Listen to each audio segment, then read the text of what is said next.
Chargeblade might be the most complicated weapon in Wilds, but is it? This is Tatiyu. In this video, we're stripping away the intimidating complexity cover and exposing its naked caveman core. Welcome to the actual combat tutorial for Chargeblade. Now, because this weapon has a certain reputation, we gotta speedrun the absolute basics first.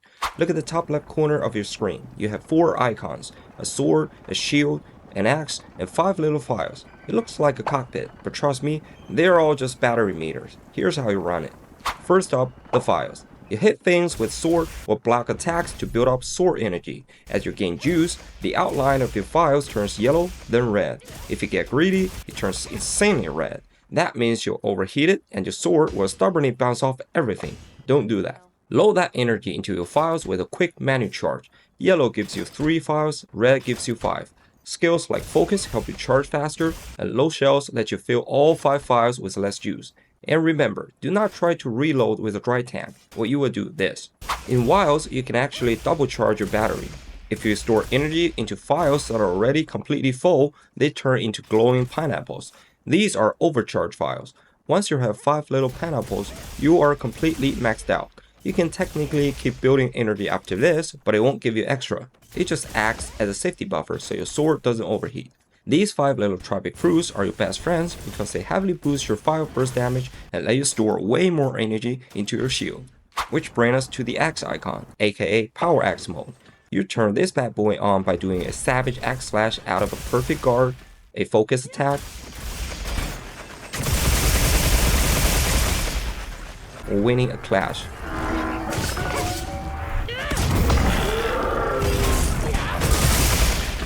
When it's lit, it'll instantly unlock 2 massive perks.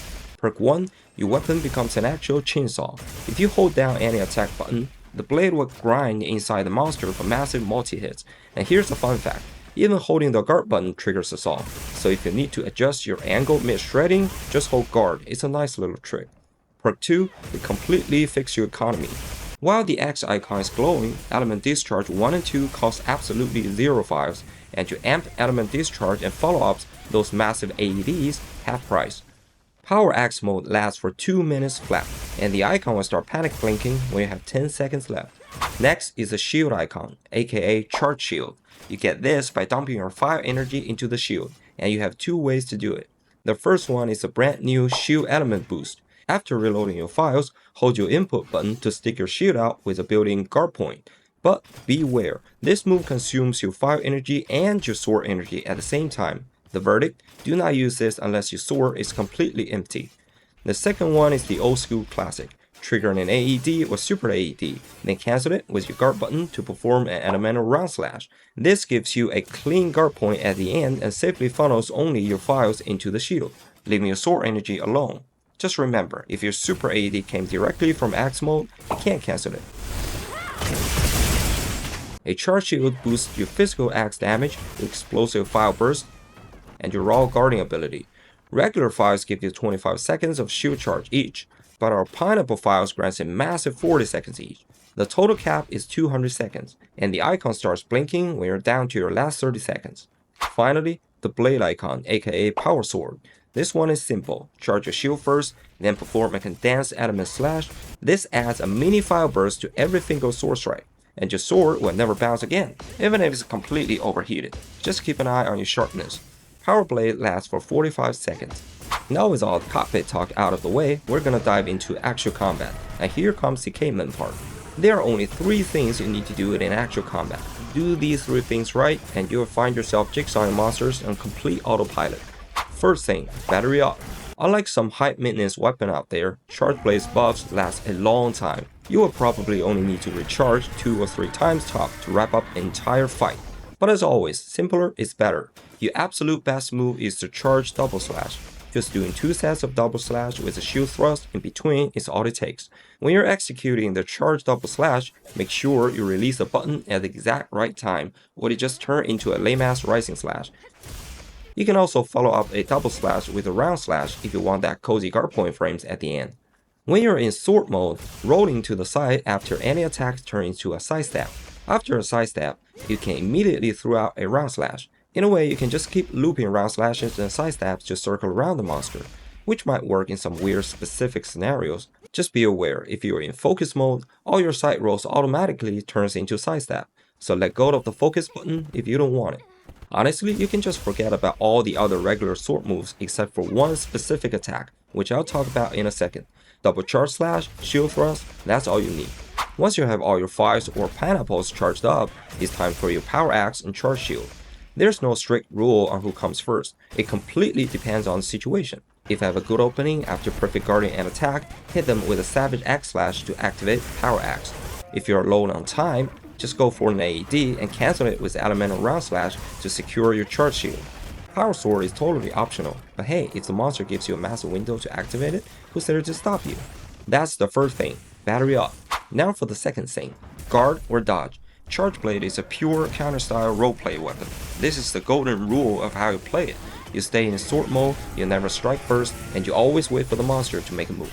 You either guard or dodge their attack, then do axe counterattack, and then cleanly transition back to sword mode with the element round slash and wait for the next turn. Why? Because other than basic rolling, you have zero mobility or envision tools once you're stuck in axe mode. For guarding, you can obviously time a manual block from neutral to get a perfect guard, but your automated guard points can also trigger a perfect guard. The most common one you will use are the frames at the end of any round slash and the very start of sword morph slash. The sword morph slash can also cancel your attack recovery frame, so if you're stuck in an animation and a regular guard won't come out, slap that morph button. Rest assured, whether it's a high level perfect guard or just a standard block, they all give you options to counter. You do not need to put off perfect guard every time to play this weapon effectively. For dodging, outside of just rolling around, remember that one sword move I told you to hold on to? It's the sword forward slash. This move is incredibly fast, can be aimed in any direction, and the moment you use it to dodge an attack, you can immediately follow up with a shield thrust straight into a massive AED counter. Axe mode technically has similar mobility moves, like the dash slam or rushing element discharge, but those are basically just a clunky lumberjack version of the forward slash. Unless you're dealing with a heavily delayed slow monster attack, basic rolling is still the much better option when in axe mode. Lastly, if you use a standard roll to avoid an attack, you can instantly hit charge to go straight into elemental discharge 1. If you already have activated sword energy, this shortcut is significantly faster. Alternatively, you can just use a sword morph slash to dive straight into axe mode. So the second thing, wait for the monster to throw the first punch, guard or dodge it, and get ready to answer. Now let's talk about the third thing, which is picking the exact countermeasure. From here on out, you'll find the chargeblade gets simpler and simpler. Here's your entire counter menu. After perfect guard, go directly into savage axe slash. After any guard, go into a super AED if your shield is charged, or a regular AED if it isn't. If you're trying to do a regular AED after a guard, but the weapon forces a super AED instead, just go into focus mode, hold your analog stick backward and press Y. The super AED will downgrade into a standard AED, which honestly is what you should be aiming for most of the time anyway. After forward slash, shield thrust straight into an AED. After the roll dodge, charge straight into element discharge 1 or use a sword morph slash. Those are all your baseline starters. Now depending on how long the monster's recovery animation is, you can start your follow-ups. If you countered with savage axe slash, you can chain it directly into element discharge 2 and can cleanly cancel the second hit of that move with the elemental round slash to reset. For non-AED counters, just stick to element discharge 1 or go straight into an AED since you're already in axe mode. Your absolute biggest hitter is the AED follow-up, so getting to an AED is always the main goal if you have the opening. After the counter drops, morph back to sword mode and wait for round 2. There is also a slight strategic twist depending on your weapon type. With element Phials, you want to spam as many raw AEDs as humanly possible. With impact Phials, sticking to a savage axe slash loop into element discharge 2 actually deals more damage, and both loops takes the exact same amount of execution time.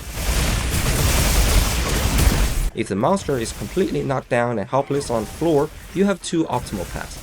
You can do element discharge 1 into element discharge 2 into an AED into an AED follow-up, or you can just do a raw AED, hit the AED follow-up, morph back to sword mode with the elemental round slash, shield thrust, and loop right back into another AED. Again, this second loop is much better if you're running on element Phials. Of course, all your axe attacks will finish way faster if you skip the whole jigsaw thing entirely. Letting go of the button early cuts down your recovery time, which is perfect if you need to quickly get safe. What about the almighty super AED? In Wilds, you specifically need guard to go directly into the super AED, and frankly, not all monsters are a good matchup for Element super AED. It's not the same practical everyday tool, but if you want to flex it, just follow the exact same counter principles. So to make the chargeblade simpler than it looks, battery up, guard or dodge, and pick your punish. That is the true caveman chargeblade style. In a weird way, the weapon it reminds me of the most in Wilds is actually the gun lance. And that is everything you need to know about the chargeblade. This is Tatayu. If you liked the video, hit that like button and subscribe to stay tuned. Hope this video helps. Love you all.